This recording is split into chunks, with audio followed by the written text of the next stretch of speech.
जय माता दी साथियों। आप सभी भी अगर वैष्णो देवी की यात्रा करना चाहते हैं तो आप इस पूरे वीडियो को पूरे ध्यान से देखेंगे। इस वीडियो के माध्यम से मैं आपको हर एक चीज़ आपको डिटेल में बताऊंगा कि आपको माता वैष्णो देवी की यात्रा कैसे करनी है, कब करनी है। ये सारी वीडियो में मैं आपको ये सारी चीज़ें बताऊंगा। सबसे पहले तो आपको पता होना चाहिए कि माता वैष्णो देवी कटरा में स्थित है, जिसके लिए आपको वहाँ पर जाने के लिए आपको ट्रेन बुकिंग करना होगा। तो मेरी यात्रा जम्मू तवी से स्टार्ट होती है। मैं जम्मू तवी रेलवे स्टेशन पहुँचता हूँ। जम्मू तवी रेलवे स्टेशन से आप बस कर सकते हैं। बस से आप कटरा के लिए आप निकल सकते हैं। कटरा पहुंचते ही आपको सबसे पहले तो आप अपने रहने का इंतज़ाम कर लीजिए। रहने के लिए आप बहुत सारे होटल्स मिल जाएंगे आपको। वहाँ पे बहुत सारे मतलब होटल के जो लड़के होते हैं वो खड़े रहते हैं, आपको मतलब सस्ते में होटल आपको प्रोवाइड करा देंगे। आप चाहे तो एडवांस बुकिंग करके वहाँ पे जा सकते हैं, या फिर आप वहाँ पे जा कर के भी आप होटल्स बुक कर सकते हैं।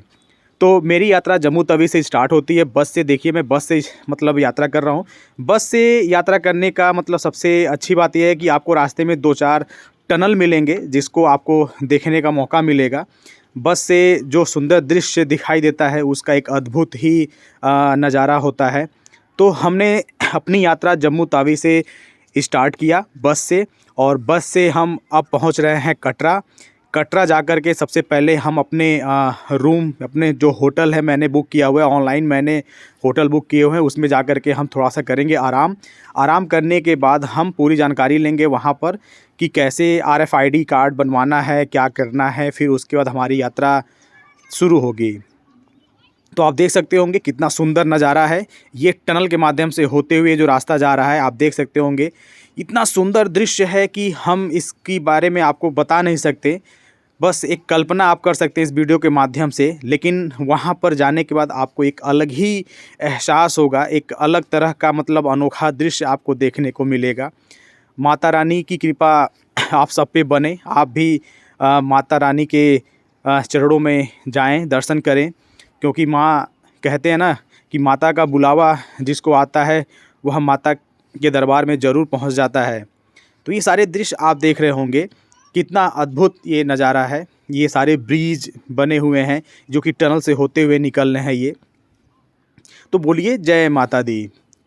तो आप देख सकते होंगे हमारी बस ये टनल के अंदर से होते हुए निकल रही है, और टनल में बहुत सारी लाइटिंग लगी होती है, और टनल बहुत लंबे लंबे टनल हैं जो कि पहाड़ों को काट करके बनाया गया है। तो हमारा जम्मू तवी से बस से कटरा जाने का मेन मकसद ये था कि हम इस टनल को भी देखें, और टनल के माध्यम से मतलब ये देखना कैसे टनल बना होगा, या फिर जो प्राकृतिक दृश्य है उनका क्या नज़ारा होगा। एक चीज़ है बस यात्रा करने का। बस से आप यात्रा करेंगे तो आपको मतलब जो खाई है, पहाड़ है, वो सब देखने को आपको मिलेगा। तो आप खुद देख सकते होंगे वीडियो में। तो हमारी यात्रा बस से जम्मू तवी से स्टार्ट हो चुकी है और हम कटरा के तरफ निकल चुके हैं। हमारी बस मुश्किल से 1 से 2 घंटे के आसपास का समय लगता है जम्मू तवी से कटरा पहुंचने में। और बस की किराए की बात करूं तो आपको जम्मू तवी बस स्टेशन से आपको कटरा जाने का जो किराया है 120 और 100 रुपये के आसपास का किराया है। कुछ बस वाले आपसे 120 रुपये भी लेंगे, कुछ बस आपसे 100 रुपये भी किराया ले सकते हैं। वो आप वहाँ पे जाने के बाद आप पता कर सकते हैं। ठीक है, तो मैंने अभी 120 रुपये किराया पे किया है जम्मू तवी से कटरा के लिए। ये अद्भुत नज़ारा आप देख सकते होंगे, शाम का दृश्य है। और आपको एक चीज़ और मैं बता दूं कि यहाँ पर जो मौसम है, ये वीडियो जो मैं बना रहा हूँ ये वीडियो 9 तारीख का है, 9 जनवरी 2024 का है, और यहाँ पर मौसम बहुत अच्छा है। तो हम कटरा पहुँच करके सबसे पहले हम निहारिका कॉम्प्लेक्स में आते हैं। आप देख सकते हैं निहारिका कॉम्प्लेक्स में यहाँ पर बहुत ही सुंदर सा यहाँ पे माता का जो त्रिकुटा पर्वत पे माता विराजमान है उनके रास्ते सारे बनाए गए हैं। पूरा कैसे आपको पहाड़ चढ़ना है, नए रास्ते, पुराने रास्ते, सब कुछ यहाँ पर आपको निहारिका कॉम्प्लेक्स के अंदर ये आपको डिज़ाइन करके यहाँ पर देखिए बनाया हुआ है। कितना मतलब सुंदर सा दृश्य है, कैसे चढ़ाई करनी है, कहाँ पर क्या है, ये सारी चीज़ें मतलब यहाँ पर एक कह सकते हैं कि आर्टिफिशियल टाइप से मतलब यहाँ पे डिज़ाइन करके रखा गया है।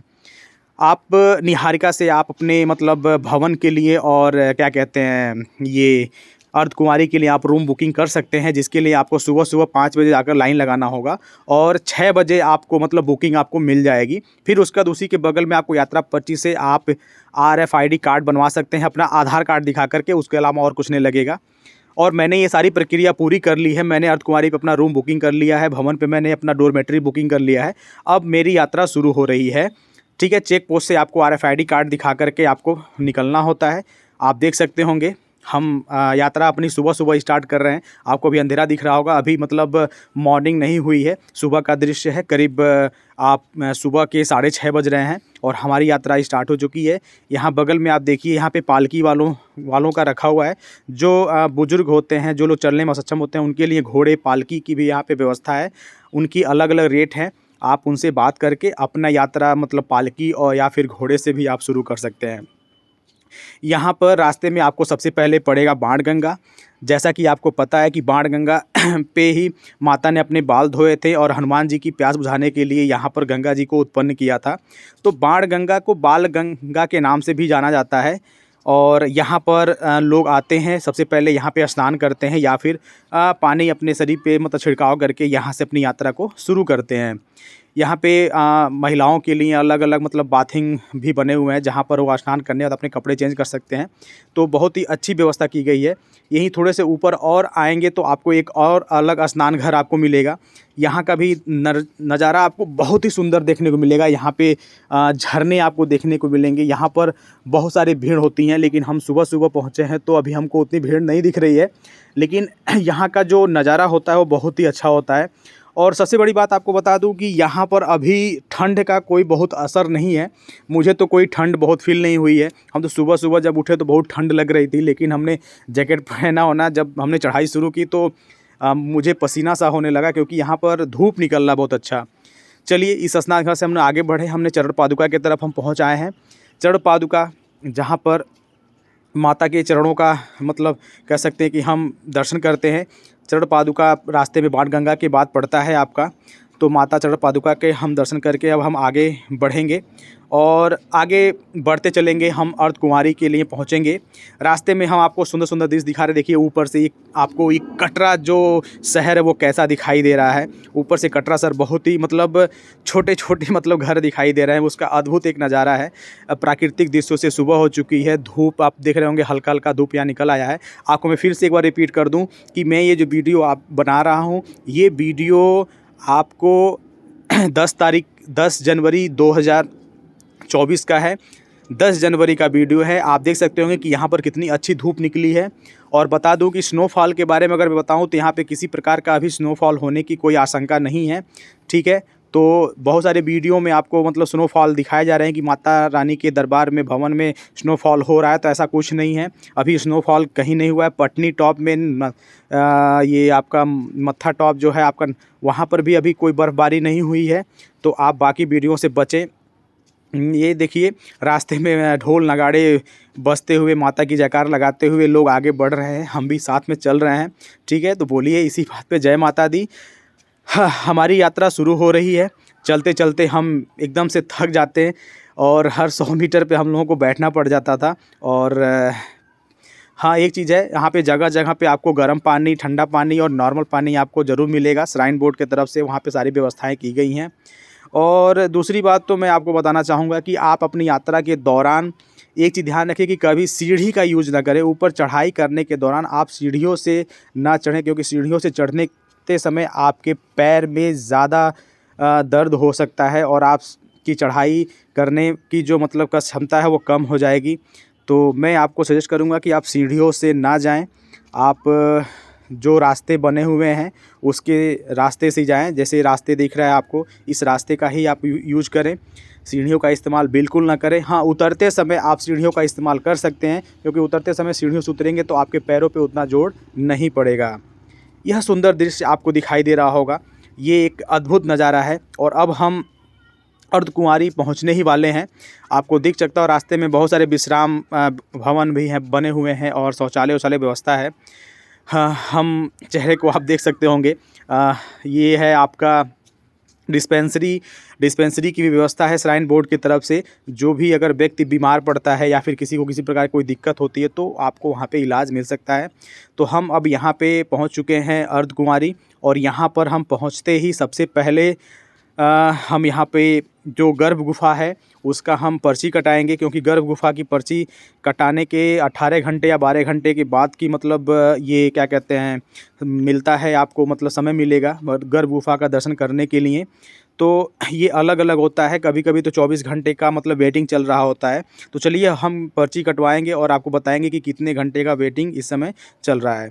तो हम चलते हैं, पर्ची कटवाते हैं। आप देख सकते हो बगल में ही यहाँ पर लिखा हुआ है गर्भ जोन पर्ची काउंटर। तो हम चलते हैं, पर्ची कटवाते हैं, फिर आपको बताते हैं कितने घंटे का वेटिंग हमें मिला है। हाँ, ये एक चीज़ है, आप मतलब कभी भी मतलब दर्शन करने पहुँचे तो सबसे पहले जब अर्धकुंवारी पहुँचे तो सबसे पहला काम यही आपको करना है कि आपको पर्ची काउंटर से पर्ची आपको ज़रूर कटा लेना है। ठीक है, हमने पर्ची अब कटवा ली है और हमें 18 घंटे का वेटिंग मिला हुआ है। और अब हम आगे की मतलब दर्शन के लिए हम अब आगे बढ़ेंगे। हम अर्धकुंवारी में जो हमने रूम लिया था, हम यहाँ पर आए हुए हैं अपने सामान को अपने लॉकर में जमा करके। अब हम भवन के रास्ते के द्वारा हम, जो कि पुराना रास्ता है, नए रास्ते से हम नहीं जाएंगे, हम पुराने रास्ते के से हम भवन की तरफ अब हम चढ़ाई करना हम शुरू कर रहे हैं। देख सकते होंगे कितना सुंदर सा ये आपको दृश्य है और बहुत अच्छा लग रहा है। माता के दर्शन करने के लिए हम चल रहे हैं, माता का बुलावा आया है तो बहुत ही एक्साइटमेंट है हमें दर्शन करने का माता जी का। तो बोलिए जय माता दी। आप देख सकते होंगे हमारा ये छोटा भाई है जो आगे आगे चलता जा रहा है और हम पीछे पीछे हैं।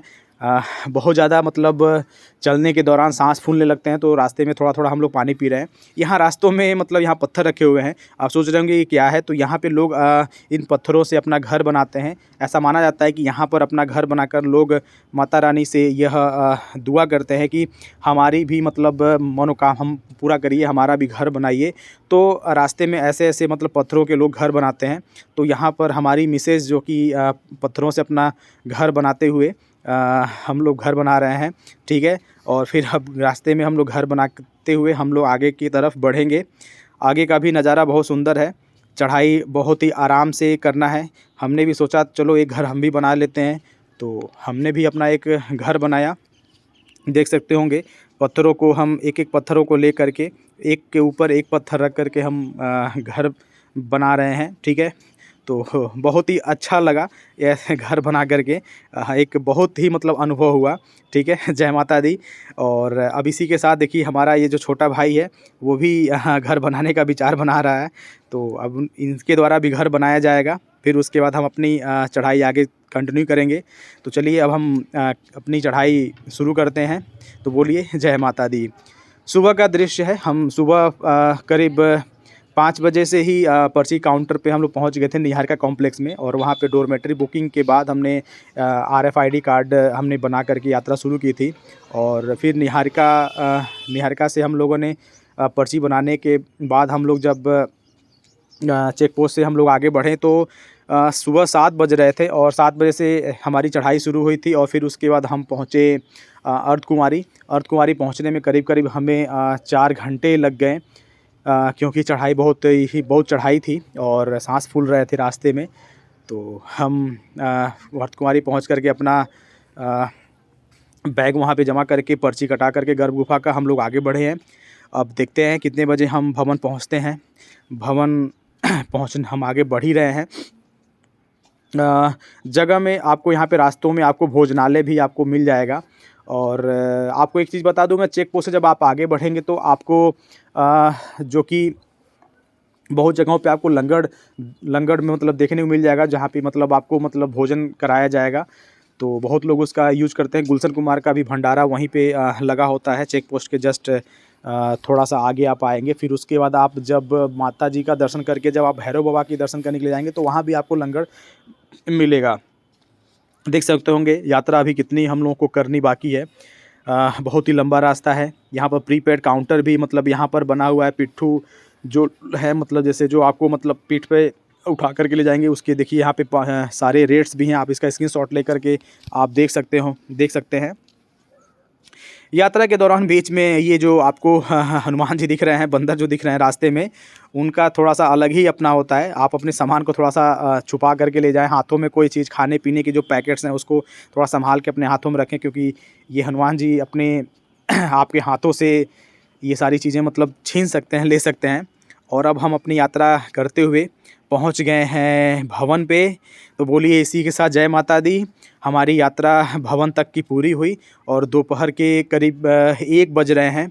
अब यहाँ पे हमने जो डॉर्मेट्री बुक की थी, हम वहाँ पे जाएंगे और अपना जो भी सामान है, पर्स है, बेल्ट है, जो भी चीज़ें मतलब हमारे पास है, मतलब कोई भी चीज़ें, मतलब लेदर की कोई भी चीज़ या फिर मतलब कह सकते हैं मेटालिक कोई चीज़ आपके पास नहीं होना चाहिए। वो सारी चीज़ें हम क्या करेंगे, हम जमा करेंगे लॉकर में, और जमा करने के बाद हम दर्शन के लिए आगे बढ़ेंगे। तो भवन के रास्ता आप देख सकते होंगे, भवन पर हम पहुंचने वाले हैं और बहुत ही अच्छा लग रहा है। माता के दरबार में फाइनली हम बस पहुंच ही नहीं वाले हैं। माता रानी कृपा आप पर बनाएं। आप भी वैष्णो देवी की यात्रा पर बहुत ही जल्द जाएं। माता रानी की कृपा आप सब पे बने। जय माता दी। देखिए यहाँ पर भवन पर दर्शन के बाद यहाँ पर रोपवे का भी मतलब यहाँ पे है। और रोपवे का टिकट मैं बता दूँ आपको, रोपवे का टिकट पर पर्सन आपको 100 रुपीज़ देना होगा, दोनों तरफ के लिए 100 रुपीज़ में आपको माता का भवन देखिए कितना सुंदर दिख रहा है। यहाँ पर धूप आपको दिख सकता होगा। दर्शन करने के बाद हम लोग यहाँ पर माता के भवन से वापस अर्धकुंवारी लौट आते हैं। और अर्धकुंवारी में आकर के हमने जो डॉर्मेट्री ली है उसमें हम विश्राम करेंगे और अपने जो कि हमने गर्भ गुफा का जो हमने पर्ची कटाया था जिसमें 18 घंटे का वेटिंग था, उसका हम वेट करेंगे। और गर्भ गुफा का दर्शन करने के बाद ही हम यहाँ से नीचे उतरेंगे। तो हम यहाँ पर आ गए हैं सूचना इंक्वायरी पे कि पूछने की मतलब हमारा नंबर कब आएगा। तो वहाँ से मालूम चलता है कि आपका मतलब 18 घंटे का वेटिंग है, लेकिन रात में मतलब ज़्यादा लोग अवेलेबल ना होने के वजह से रात में किसी पर कोई नंबर नहीं देखा जाता है। जो भी नंबर आपके पास हो आप दर्शन कर सकते हैं। तो हमने फटाफट मतलब रात के 2 बजे हम लोग तैयार व्यार होकर के हम लाइन में लग गए और गर्भ गुफा का हमने दर्शन किया। और दर्शन करने के बाद से हम अब नीचे की तरफ बढ़ रहे हैं। सीढ़ियों का इस्तेमाल कर रहे हैं। देखिए 526 सीढ़ियाँ हम उतर करके नीचे आए हैं। अभी और सीढ़ियों का हम इस्तेमाल करेंगे और सीढ़ियों के द्वारा हम नीचे उतरेंगे। ठीक है, तो हमारी यात्रा बहुत ही अच्छी रही। हमने रास्ते में आपको ये गेट मिलेगा आपको जब आप उतरेंगे तो ठीक है। हमारी यात्रा बहुत अच्छी रही। और अगर आपको कुछ और जानकारी चाहिए होगा वहाँ के बारे में तो आप मुझे कमेंट करके पूछ सकते हैं। मैं आपको पर्सनली हम आपको रिप्लाई देंगे। तो किसी प्रकार का कोई भी चीज़ है आप पूछ सकते हैं। सबसे पहले तो मैं आपको पहले ही बता दिया था कि देखिए यहाँ पर ये गुलशन कुमार का लंगाड़ा जो लंगड़ है वहाँ पे हम पहुँचे हैं। उतरते समय हमने यहाँ पर हम आए, यहाँ पे जाते समय तो हमने देखा बट यहाँ पे हम रुके नहीं।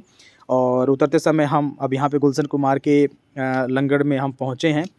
ये जो लंगड़ है गुलशन कुमार की याद में चलाया जाता है। गुलशन कुमार जी ने इसे शुरू किया था और अब क्या जाता है। नीचे उतरने के बाद लोग क्या करते हैं, जो अपने माथे पे जो माता जी का जो बांधे रहते हैं उसको सब वहाँ के पेड़ों में बांधा जाता है। हमने जो बैग जमा किया था यहाँ से हम उसे कलेक्ट करते हैं। हाँ, आपको बता दें कि बैग जमा करने का 30 रुपये 24 घंटे का होता है। आप जमा करके निश्चिंत होकर के आप अपनी यात्रा शुरू कर सकते हैं। और अब हम कटरा से वापस जम्मू आ चुके हैं। और जम्मू में ये बस स्टेशन के जस्ट बाहर ही आपको ये पूरा बड़ा सा मार्केट आपको मिल जाएगा, जहाँ पे आपको प्रसाद से लेकर के आपको कंबल, जैकेट, मतलब हर एक चीज़ आपको यहाँ पे मिलेगा। ये बहुत ही बड़ा मार्केट है, यहाँ पे आपको हर चीज़ मिलेगा। और अब हमारी यात्रा घर की तरफ निकल रही है। माता रानी की कृपा से हमने अपनी यात्रा बहुत ही अच्छी तरीके से पूरी की। और इसी के साथ जय माता दी दोस्तों, जय माता दी।